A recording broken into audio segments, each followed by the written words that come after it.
ආයුබෝවන් සුබ උදෑසනක්. මුදල් ලිපැයීම සමහර විට දුක් කරදර ගැටලු මෙන්ම කඳුළු ඉපැයීමක් බවද මතක තබා ගන්න. මේ සිතුවිල්ලත් සමගින් අදත් එක්වන්න දවසේ පුවත්පත් සමාලෝචනය මුල් පිටුව සමගින්.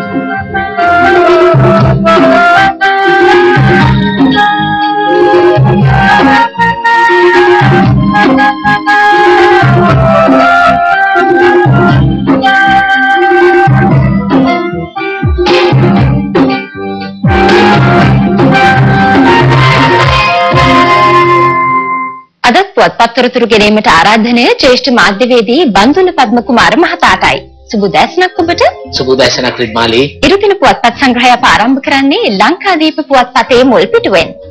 ඇමරිකාව සහ බටහිර රටවලින් තවත් වෑයමක්. මාර්තු ජිනීවා සමුළුවටත් ලංකාවට එරෙහි යෝජනාවක් ඉදිරිපත් කිරීමට නියමිත බව රංජිතානන්ද ජයසිංහ වාර්තා කරනවා. උගත් පාඩම් නිර්දේශ ක්‍රියාත්මක කරන්න අයවැයෙන් කෝටි 126ක් වෙන්කොට තිබෙනවා. අග්‍රවිනිශ්චකාරවරියගේ වත්කම් බැරකම් ප්‍රකාශය පාර්ලිමේන්තු කොමිසමේ දැඩි පිරික්සුමට ලක් වූ බවයි සුජිත් හේවාජෙව්ලිගේ වාර්තා කරන්නේ. එජාප මහා සමුළුවට පක්ෂ නායකයාගේ දූර කාලය දික් කිරීම ඇතුළු යෝජනා ප්‍රධාන යෝජනා දෙකක් ඉදිරිපත් වෙන බව දයාසිරි ලියනගේ වාර්තා කරනවා. දෝෂාභියෝගයට එරෙහිව නීතිඥ උද්ඝෝෂණ රට පුරා පැවැත්වෙනවා. දෝෂාභියෝග විභාගයේ යලි දෙසැම්බර් 4 වෙනිදා බවයි ලංකාදීප වාර්තාවක දැක්වෙන්නේ. ලංකා විදුලි බල මණ්ඩල පාඩුව කෝටි 300න් 100ට බැස්සවීමට පියවර. උපාධි ගුරුන් 40000කට පූර්ව පුහුණුවක් ලබා දී නැතයි ලංකාදීප වාර්තාවක දැක්වෙනවා. දයාසිරි ලියනගේ සටහන් කරන්නේ. අවධානය යොමු කරන්නේ රිවිර උපසිරස්තල කිහිපයක් වෙතට. පසුගිය දසමාසයේ ලංගමේ රුපියල් බිලියන 6ක් ගිලලා පසින්දු සමරවීරයි ඒ බව රිවිරට වාර්තා කරන්නේ. ලෙඩ නිවාඩු ගියොත් ලංකා විදුලි බල මණ්ඩලයේ සභාපති තදින් ගෑන්ගාල්ලගේ වාර්තා කරන්නේ. මන්ත්‍රීන් 23 දෙනෙකුට එජාප සමුළුවේ දොර වැසෙයි. දෙනගම ධම්මික රණවීරගේ සටහනයි ඒ. සරසවි නායකත්ව පුහුණු වැඩසටහනට රුපියල් මිලියන 250ක් වැය වෙන බවත් රිවිර වාර්තා කරනවා. අපේ මුවන්නේ දිවයිනේ නිදා සංග්‍රහයට ප්‍රධාන සිරස්තලයේ අමාත්‍ය නිමල් සිරිපාල් ද සිල්වා මහතා කියන්නේ ආණ්ඩුව 13 ගැන තවම හිතලවත් නැහැ කියයි. පියසෙන දිසානායකයම වාර්තාව ගෙනෙනවා. ඡායාරූප සටහන ගෙනෙනවා. මේ දිනවල මාධ්‍ය සහ බොහෝ දෙනාගේ කතා බහට ලක්වන අග්‍රවිනිශ්චකාරවරිය ඊයේ පාර්ලිමේන්තුවට පැමිණියා. ඒ පිළිබඳ ඡායාරූපය සහ ගාමිණී සුමනසේකර ලියන කවිය. පුදසුන තබා ඉහළට ඔසවන ලොවම ඇද බිම හෙලයි එය නිසසල ලෝ දහම. හද තුල නැගෙන සිතුවිලි පවසනු කොහොම අදමින් හෙටත් ගමන කිනිම නැති තවම. උපුටා ගන්නවා දිවයිනේ කවිය. උතුරේ ස්ථාන 4ක න්‍යෂ්ටික ආපදා සංඥා පද්ධති සවිකරන බව ශ්‍රීරාන් රණසිංහ වාර්තා කරනවා. රාජ්‍යාංශයේ බැංකු ණය ගැන මහ බැංකුවෙන් රතු එළියක් ශාන්වන් ගණේවත්ත වාර්තා කරන්නේ. අවසරයකින් තොරව හිරගෙදර බන්ධනාගාර නිලධාරීන් තබා ගන්නා ගිනි අවිවලට නීතියක්. දෝෂාභියෝග විමර්ශන කාලය දීර්ඝ කිරීමට බහුතර කැමැත්ත අවශ්‍ය බව චන්දිම වීරකොඩි නියෝජ්‍ය කතානායකවරයා කියනවා. උපාලිද සේනම් දිවයිනට වාර්තා කරන්නේ. එමුවන්නේ සිළුමිණ මුල් පිටුවට පාර්ලිමේන්තුවේ උත්තරීතර බව රැකීමට සැමගේ ආශිර්වාදය අවශ්‍යයි. අගවිනිසුරු වරියගේ පැමිණීම අගය කරනවා මැති ඇමතිවරු කියයි. උපුටාගත්තේ සිළුමිණ ප්‍රධාන සිරස්තලය. ගෙවුණු වසර 6දී මෙරට ඒක පුද්ගල ආදායම දෙගුණ වෙයි. නිහාල්පී අබේසිංහයි වාර්තා කරන්නේ. පොල් වැඩි මිලට වික්කොත් බලාගෙනයි. ඇමති ජගත් පුෂ්පකුමාරගේ ප්‍රකාශය රූපාන්ති බුලත් සිංහලයි වාර්තා කරන්නේ.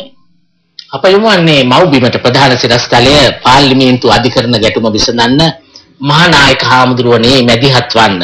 මේ තමයි අද මව්බිමේ සිරස්තලය. ඡායාරූපයෙන් ඔබ දකින්නේ අග්‍රවිශ්චකාරවරියයි. අපි අනිකුත් සිරස්තලවලට යොමු. 13 රැකගන්න මහා ඇමතිවරු සටනට. ත්‍රිපෝෂ හදන්න සෝයා රකින් ගෙන්වයි.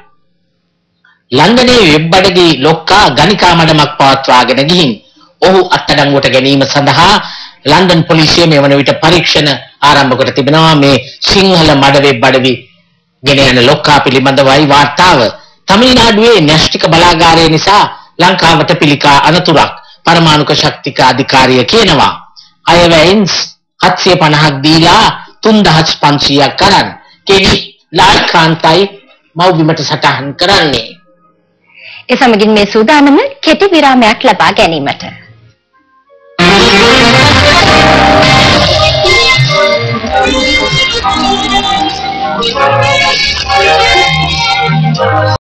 පිටතොරතුරුයි මේ රිවිර ඇතුළු පිටුවක්. අදහස් දක්වන්නේ සුසිල් ප්‍රේමජයන්ත අමාත්‍යවරයා අනුන්ගේ පව්වලට කරගහන්න සිද්ධ වෙලා තියෙන්නේ මට. දාශ්‍රී ජයසේකර මන්ත්‍රීවරයා කියන්නේ හුදකලා සටන් කරලා වැඩක් නැහැ කියයි. හිරෙන් එළියට ආවේ කොහොමද කියලා මම තවම දන්නේ නැහැ. සරත් ෆොන්සේකා මහතාට සවන් දෙමු. ප්‍රසන්න සංජීවතෙන්න කෝන් සම්මුඛ සාකච්ඡාව මෙහෙවනවා. මාව හිරෙන් නිදහස් කරගන්න අර්ජුන කිසිම දෙයක් කළේ නැහැ. බැලිකඩ හිරගෙදරින් මම අපේ ගෙදර යනවා කියලා පොතකවත් අත්සන් කරලා නෙවෙයි ආවේ. බඩු බෑග් එකක් තරම් එළියට යන්න කියලා මට කීවා. උපුටා ගන්නවා සම්මුඛ සාකච්ඡාව ඉරිදා ලංකාදීපේ. අයවැය සහන සුපිරි ධනවතුන්ට පමණයි. මෙසේ පවසන්නේ මන්ත්‍රී කබීර් හෂේම් මහතායි. මේ ඔලුබක්කෝ 13 ගැන කියන්නේ බොරු යයි කියා සිටින්නේ ටීවින් සිල්වා මන්ත්‍රීවරයා. උපුටා ගත්තේ දිවයින ඇතුළු පිටුවකින්. අප යමු වන්නේ නිර්මාණාත්මක දැන්වීමකට දෙවැනි මෙහෙයුම ආරම්භමු. මේ දැන්වීම පළ කරන්නේ දේශීය සුරකීමේ ජාතික ව්‍යාපාරය පළාත් සභා අහෝසි කර ඒකීය රාජ්‍ය තහවුරු කරමු. ජාතික ආරක්ෂාවට ප්‍රමුඛත්වය දෙමු. ජාතික උරුමය හා ස්වභාවික සම්පත් සුරකිමු. සිංහල භාෂාව හා දේශීය දැනුම වර්ධනය කරමු. වංචාව දූෂණය හා නාස්තිය පිටු දකිමු. දෙවැනි මෙහෙයුම ආරම්භමු. ඒ නිර්මාණාත්මක දැන්වීමෙන් පසු මා උපුටා ගන්නවා මව්බිමේ සාකච්ඡාවක් ඉනාමලුවේ සුමංගල නාහිමිපාණන් වහන්සේ සමග. මව්බිම විමසනවා ඇමති ජනකට මොනවද කියන්න තියෙන්නේ කියලා. මෙන්න උන්වහන්සේගේ පිළිතුර. මේ වගේ අපාගත වෙන වැඩ කරන්න එපා කියලයි මම කියන්නේ. සාකච්ඡාව මෙහෙවන්නේ අරුන්දේල් විජේරත්න මව්බිමෙන්. මෙරට පළමු ගගනගාමියා වීමට පෙරම් පුරන අභ්‍යවකාශ පද්ධති ඉංජිනේරු රෝහිත රාජපක්ෂ මහතා සමග සාකච්ඡාව මම උපුටා ගන්නේ රිවිලෙන්. මොන්ටිසෝරි යන කාලේ ඉඳලම මට ඉර හඳ තරු ගැන ලොකු උනන්දුවක් තිබුණා. මගේ අරමුණ අභ්‍යවකාශයේ ජය ගන්නා ශ්‍රී ලාංකිකයෙකු වීමයි. සම්මුඛ සාකච්ඡාව චාමින්ද වාරියගොඩ. සර්ව ආගමික පුට්ටුව අපි කොහොම හරි ගලවනවා කියා ගලගොඩත්තේ ඥානසර හිමිපාණෝ කියනවා. කහ ඉර සම්මුඛ සාකච්ඡාව සංජක ප්‍රසාද් දොල්වත්ත මව්බිමට සටහන් කරනවා. සන්ඩේ ටයිම්ස් පුවත්පතින් අප ආරම්භ කරන්නේ දවසේ ඉංග්‍රීසි පුවත්පත් තොරතුරුයි. සන්ඩේ ටයිම්ස් පුවත්පතේ ප්‍රධාන සිරස්තලයේ ලංකාව හා ඉරානයේ දැවැන්ත ඉන්ධන බිල පිළිබඳ එකඟතාවකට ඇති. ඒ මුදල් උමාවේ ව්‍යාපෘතියේ ගිණුමට බැර කරන බවයි ආන්‍යා විපුලසේන ඉදිරිපත් කරන වාර්තාවකින් දැක්වෙන්නේ. දෝෂාභියෝගයේ දෙමසකට කල් දමන්නයි නීතිඥ සංගමය ඉල්ලීමක් කරන බව අද සන්ඩේ ටයිම්ස් පුවත්පත කියනවා. පාර්ලිමේන්තු භෝජනාගාරයේ කොහිලවල සයනයිට් තිබූ බව දැන් සාතික වී ඇතැයි සන්ඩේ ටයිම්ස් කියනවා. ඉන්පසු අපට දක්වන්නේ සංචාරකයන්ගේ පහසුව හා ඔවුන්ට සිදුවන හිරිහැර වැළැක්වීමට නව උපදේශ මාලාවක් රජය විසින් දියත් කරන බවයි ජයම්පති ජයසිංහ ඉදිරිපත් කරන වාර්තාව. ඡායාරූපේ පුටා දක්වනවා කොටුවේ ශ්‍රී සම්බුද්ධාලෝක විහාරයේ නව ධාතු මන්දිරය සහ ජාත්‍යන්තර බෞද්ධ මධ්‍යස්ථානයේ බැසල් රාජපක්ෂ මහතා අතින් විවෘත වූ අවස්ථාව. නාමල් රාජපක්ෂ මහතාද මේ ඡායාරූපයේ සිටිනවා. ඔබට දැක ගන්නට පුළුවන් ඉත්තදෙමළියේ ඉන්දසාර නාහිමිපාණන් වහන්සේ සහ විතාරාන්දිනියේ මේධානන්ද ස්වාමීන් වහන්සේද මේ ඡායාරූපයේ සිටිනවා. සුදත් මලවීරගේ ඡායාරූපය. නේෂන් පුවත්පතෙන් මා උපුටා ගන්නා සිරස්තලය ATM යන්ත්‍ර ආරක්ෂිත නැහැ. ක්‍රෙඩිට් කාඩ් සොරොන්නිතා පහසුවෙන් ඒවායින් තොරතුරු ලබා ගන්නට පුළුවන් බවයි අද නේෂන් පුවත්පතේ ප්‍රධාන සිරස්තලය කියන්නේ.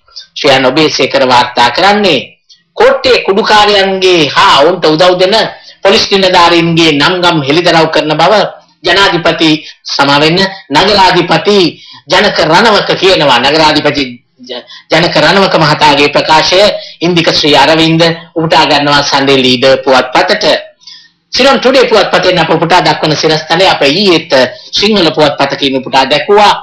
පිරිමින්ගේ මද සරු බව වැඩි වෙලා ජාත්‍යන්තර සෞඛ්‍ය සංවිධාන නිරීක්ෂණ අනුව පිරිමින්ගේ දරුවන් බිහි කිරීමේ හැකියාව 35කින් අඩු වී ඇති බව සිලොන් ටුඩේ ප්‍රධාන සිරස්තලය ඉෆාම් නිසාම් වාර්තා කරනවා. මේ දවසේ දෙමළ පුවත්පතක තොරතුරුයි. උපුටා ගන්නවා වීරකේසරියේ ප්‍රධාන සිරස්තලය සහ දෙවන සිරස්තලය. රජය කල්මැරුවොත් දෙමළ සංවිධානය සමග එක්ව සත්‍යග්‍රහයක් කරන බව දෙමළ සංධානය කියනවා. ඊළඟ සිරස්තලයේ දැක්වෙන්නේ දකුණු අප්‍රිකාව ශ්‍රී ලංකාව සම්බන්ධයෙන් ගන්නා යහපත් උත්සාහය රජය තම වාසියට හරවා නොගත යුතු බවට ආර් සම්බන්ධන් කරන ප්‍රකාශයයි වීරකේසරියයි ඔබ මේ දකින්නේ. දවසේ පුවත්පත් කාටුන් තොරතුරු බලාපොරොත්තු වන්න මේ විරාමයෙන් අනතුරුව